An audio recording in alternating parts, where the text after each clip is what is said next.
ETF index mutual funds నేర్చుకుని stock మార్కెట్లో రాణించాలనుకుంటున్నారా? వెంటనే ఈ నెంబర్కి కాల్ చేయండి.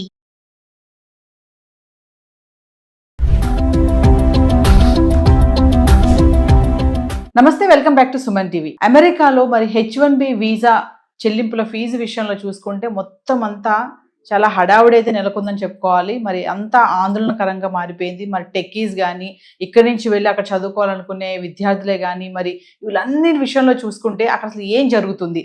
మరి ట్రంప్ ఒక పెద్ద బాంబే పేల్చడానికి వచ్చా? అసలు అక్కడ ఉన్నటువంటి సిచ్యువేషన్ ఏంటి? అక్కడ ఉన్నటువంటి మన తెలుగు వాళ్ళ పరిస్థితి ఎలా ఉంది? మరి ఇవన్నీ సమాచారం అందించడానికి అమెరికాలో 24 ఇయర్స్ నుంచి ఉంటున్నటువంటి ఎంఎన్సీ ఎగ్జిక్యూటివ్ వీరభద్ర గారు మనతో పాటు ఉన్నారు. సార్తో మాట్లాడదాము. అక్కడ అసలు ప్రజెంట్ సిచ్యువేషన్ ఎలా ఉంది? మరి ట్రంప్ తీసుకున్న నిర్ణయాలతో ఇంపాక్ట్ ఎలా ఉంది? మన ఇండియన్స్ పైన ఎలాంటి ప్రభావం పడుతుంది? మరి అదే గనక ఇంప్లిమెంట్ జరిగితే, ఆ ఉత్తర్వులన్నీ కూడా ఇంప్లిమెంట్ జరిగితే అక్కడ అమెరికాలో సమస్యలు ఉంటాయా? మరి మనకి సమస్యలు ఉంటాయా? అసలు భవిష్యత్తులో ఇలాంటి నిర్ణయాలన్నీ కూడా ఇంప్లిమెంట్ అవుతే ఎలాంటి మనం ప్లాన్ కానీ ఎలా ప్రాసెస్ చేసుకోవాలి? వీటన్నిటిపైన సమాచారం అందించడానికి సార్ మనతో అందుబాటులో ఉన్నారు. Over to sir. Hello Naveen గారు, నమస్కారం. మీకు సుమన్ టీవీ ప్రేక్షకులకి మళ్ళీ మనం ఒకసారి అమెరికా పరిస్థితి ఎట్లా ఉంది అనే విషయం మాట్లాడుకుందాం. ఇప్పుడు అందరికీ మేజర్ షాక్ వచ్చిన ఈవెంట్ ఏదైతే జరిగిందో ఫ్రైడే నాడు 1,100,000 H1B అప్లికేషన్ ఫీ అని చెప్పి ఒక మేజర్ షాక్ వచ్చింది మన కమ్యూనిటీకి. దానివల్ల చాలామంది పాపం మిడ్ ఫ్లైట్ అంటే శాన్ ఫ్రాన్సిస్కోలో ఫ్లైట్ టేక్ ఆఫ్ చేసే ముందు వాళ్ళు మనకంటే ఈస్ట్ కోస్ట్కి 3 hours వెనక్కుంటారు కాబట్టి వాళ్ళు ఫ్లైట్లో కూర్చున్న వాళ్ళు కొంతమంది దిగిపోయారు. అండ్ ఎమిరేట్స్ ఫ్లైట్లోంచి కొంతమంది వీడియోస్ పెట్టారు. Luckily even pilots allowed them to get off. కానీ చాలా ఇబ్బందులు పడి ఉంటారు వాళ్ళు, ఎందుకంటే వాళ్ళ లగేజ్ చెక్ ఇన్ అయిపోతుంది, దాన్ని మరి తీలేరు బయటికి. ముందుకు వెళ్ళిపోవచ్చు, మనిషి దాంతో ఫాలో కాడు, మళ్ళీ వెనక్కి రావాలి. It's a nightmare. So they all went through that.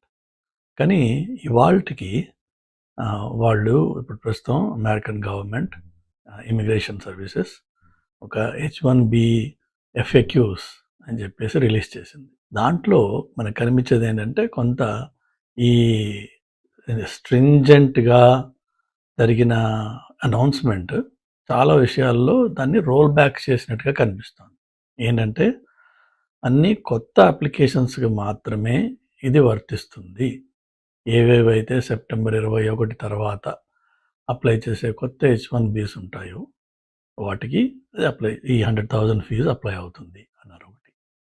రెండోది వచ్చేసి ఇది ఓన్లీ వన్ టైం ఫీజు, ఇది ఎవ్రీ ఇయర్ కట్టాల్సింది కాదు అనేది రెండో మాట చెప్పారు. సో కొంత గుడిలో మెల్ల, అంటే ఆల్రెడీ H1B ఉన్నవాళ్ళు, ఆల్రెడీ యూఎస్లో ఉన్నవాళ్ళు ట్రావెల్ చేస్తున్నా చేయకపోయినా వాళ్ళకి ఇది వర్తించదు అని చెప్పి చెప్తున్నారు.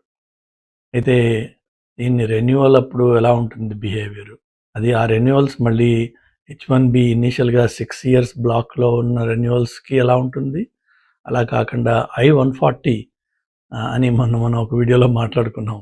140K కాదు, I-140, there is a form. So green card processing చేసుకునేటప్పుడు ఇనీషియల్గా లేబర్ సర్టిఫికేషన్ అయిపోయాక నెక్స్ట్ I-140 అప్లై చేశాక 1 year పీరియడ్ దాటిన తర్వాత మీకు I-140 అప్రూవ్డ్ స్టేటస్ ఉన్నప్పుడు వాళ్ళకి H1B every year every 2 years renew చేస్తూ ఎక్స్టెండ్ చేస్తూ పోతారు. మరి వాళ్ళకి దీనివల్ల ఎఫెక్ట్ ఏంటి, ఇలా కొన్ని అన్ఆన్సర్డ్ క్వశ్చన్స్ ఉన్నాయి. అవి దే విల్ కమ్ అవుట్. దాని గురించి నేను లీగల్ ఎక్స్పర్ట్ని కాదు, నార్ ఇమిగ్రేషన్ ఎక్స్పర్ట్ని కాదు, కాబట్టి I won't comment on them into too much detail. But నా కాషన్ ఏంటంటే ఇప్పుడు మనకి ఒకటి క్లియర్గా కనిపిస్తుంది. లాస్ట్ వీడియోలో నేను చెప్పాను, we need to be really careful. ఒకటి జియో పొలిటికల్ డెవలప్మెంట్స్, అది టారిఫ్ వల్లనండి, వేరే డైనామిక్స్ వల్ల అవ్వనివ్వండి, ఇండియా మీద 50% టారిఫ్ ఏదైతే ఇంపోజ్ చేశారో దానివల్ల వచ్చే రిపుల్ ఎఫెక్ట్స్, ఇండియా దానికి ఈయన ఎక్స్పెక్ట్ చేసినట్టుగా ట్రంప్ ఎక్స్పెక్ట్ చేసిన లెవెల్లో మోదీ గవర్నమెంట్ రెస్పాండ్ చేయాల. So he is upset. ఆ అప్సెట్ మూడ్ని అడ్వాంటేజ్ తీసుకుని ఆయన పక్కన ఉండే characters they might try to take advantage of it. ఇది ఒకటి అలాంటి అడ్వాంటేజ్ తీసుకుని వచ్చేసి, కానీ ఇమ్మీడియట్గా ఫీడ్బ్యాక్ వచ్చి ఉంటుంది. సో కొంత రోల్ బ్యాక్ అయింది. కానీ దిస్ డేంజర్ ఎగ్జిస్ట్. ఇది ఓన్లీ టెంపరరీ లల్. ఇది మెల్లిగా స్క్రూ టైటన్ అవుతుంది, మెల్లిగా ఇవన్నీ వస్తాయి. ఎందుకంటే ఇది వాళ్ళ మైండ్లో ఉన్నది అన్న విషయం ఆల్రెడీ మనకి బాహాటంగా తెలిసిపోయింది. బ్యాక్లాష్ వచ్చింది ఒకేసారి చేయడంతో వచ్చింది కాబట్టి కొంత టోన్ డౌన్ చేశారు. కానీ ఇంక్రిమెంటల్గా ఇందులో అనౌన్స్ చేసినవి ఇంతకంటే టఫ్ మెజర్స్ త్వరలో రాబోతున్నాయి. నేను ఇంతకుముందు చెప్పినట్టుగా ఇమ్మిగ్రెంట్స్కి, ఇమ్మిగ్రేషన్కి, ఇండియన్స్కి, ఇమ్మిగ్రేషన్ అనేటప్పటికీ మనం పెద్ద పాపులేషన్ మనం ఉన్నాం ఇక్కడ. అలానే ప్రాబబ్లీ H1Bsలో 70 to 80% మనమే బెనిఫిట్ తీసుకుంటాం దాన్ని. సో దాంతో H1B అనగానే ఇమ్మీడియట్గా ఇండియన్స్ అనేది అది సినానిమస్ అయిపోయింది.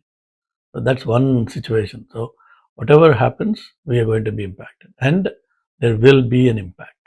సో H1B మీద ఉన్న వాళ్ళు వాళ్ళ ఫైనాన్షియల్ ప్లానింగ్ కానీ, వాళ్ళ స్టే ఇన్ ద యూఎస్ కానీ, అలానే పాపం స్టూడెంట్స్ ఎవరైతే F1 ఎండ్ అయిపోయి జాబ్స్ కోసం అప్లై చేస్తూ లేక జాబ్స్ రాక ఉన్నారో వాళ్ళకు కూడా ఇది కష్టతరమైన టైమే. బికాజ్ ఏ ఎంప్లాయర్ అయినా సరే భయపడతారు ఇప్పుడు. ఏమవుతుందో, ఏ కొత్త రూల్ వస్తుందో, ఏం కట్టాల్సి వస్తుందో, లేదంటే హైర్ చేసిన వాడిని వెంటనే మళ్ళీ తీసేయాల్సి వస్తుందేమో. Nobody knows. This is a really really really tough time for all immigrants. Be very careful. అలానే ఇలా ఉంటుంది కాబట్టి, ఉండబోతోంది కాబట్టి మన ఫైనాన్సెస్ మనం ఎట్లా ప్లాన్ చేయాలి, మన ఇన్వెస్ట్మెంట్స్ మనం ఎలా ప్లాన్ చేయాలి, అవి చూసుకోవాలి.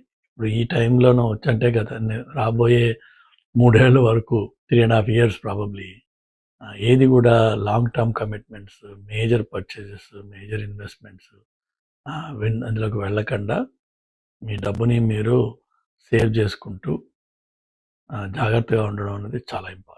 అదే మళ్ళీ ఇంకొక విషయం ఇంకోసారి నేను రిపీట్ చేస్తున్నాను. లాస్ట్ వీడియోలో కూడా చెప్పాను. ఏంటంటే మన బిహేవియర్ని కూడా మనం కొంత చెక్ చేసుకోవాలి. ఈ రోడ్ల మీద లౌడ్గా లార్జ్ గ్రూప్స్, కాంగ్రిగేషన్స్ అవి తగ్గించుకోవడం మంచిది. రాబోయే ఈ పండుగ సీజన్లో ఆల్రెడీ దసరా మొదలైపోయింది, నవరాత్రులు. సో ఈ పండుగ సీజన్లో మన celebrations, బోనాలని, ఇంకోటని these are all going to cause problems. Guys, please wake up. These are going to cause serious issues for all of us.